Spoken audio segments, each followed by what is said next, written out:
Alright, today we're going to talk about section 1.7, midpoints and bisectors. First thing you need to know is a midpoint, of course, of a segment is the point that's halfway between the endpoints. It makes sense, it's halfway, it's in the middle. So we call it the midpoint. A point is considered equidistant from other points if it's the same distance from them. So a midpoint on a number line is the average of the two numbers.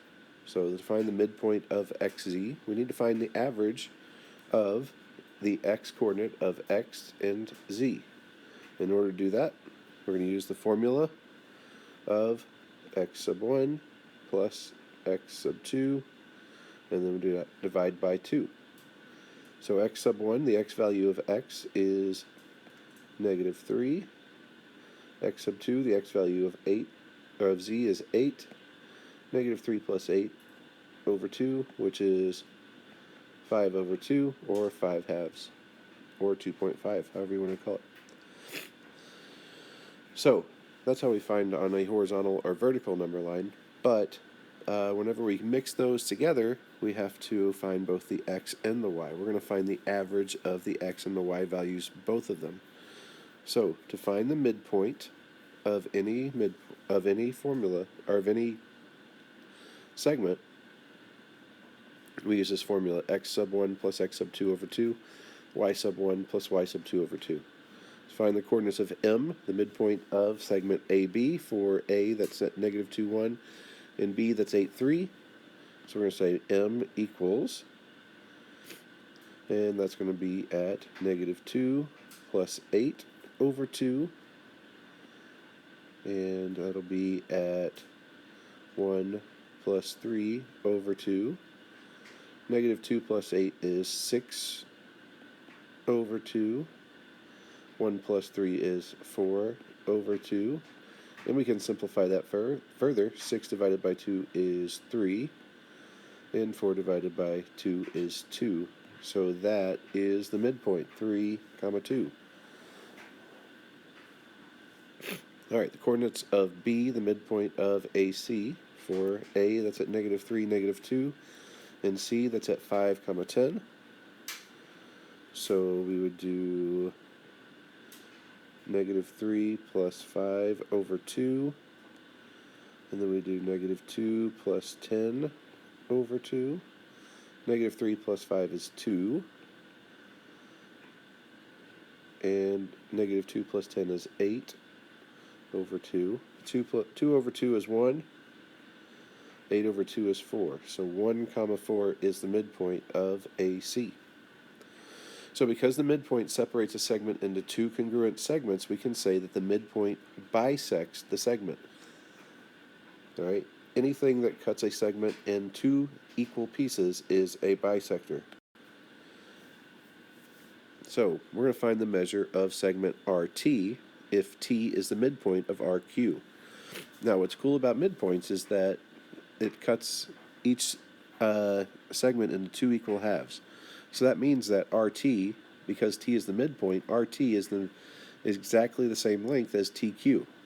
So that means we can set these equal to each other. 2x plus 3 equals 4x minus 5. And then we can subtract 2x from both sides. So we have 3 equals 2x minus 5. We can add 5 to both sides to get 8 equals 2x, and then divide both sides by 2 to get x is equal to 4. That tells us what x is, but what we're trying to answer is what is RT. So to figure out what R to T is, we need to take this 4 and substitute it in for x. So instead of 2 times x, we're going to say 2 times 4 plus 3. So that's 8 plus 3, so that is 11.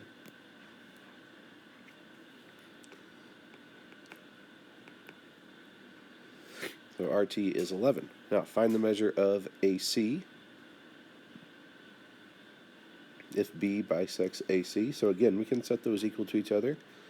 3m plus 4 equals 8m plus 7.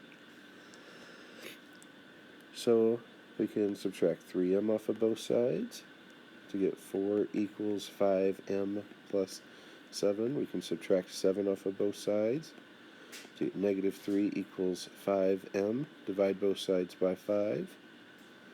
And find out that m is negative 3/5. Not the prettiest answer, but we can still use it. Now, if we want to find the measure of A to C, all right, so 3m, well, we don't want the m, 3 times negative 3/5 plus 4 is going to be my AB. And so if I multiply that by 2, that should give me my correct answer. So this is going to be 3 times negative 3/5 is negative 9/5 plus 4. Negative 9/5 plus 4 is the same thing as 20/5. So 20 minus 9 is 11/5. So this final measurement is 22/5 is the distance from A to C. Or, if you prefer, 4 2/5 or 4.4. All right. If you have any questions, please shoot me an email or a Canvas message. I'm happy to help you. Good luck, study hard, get your work done.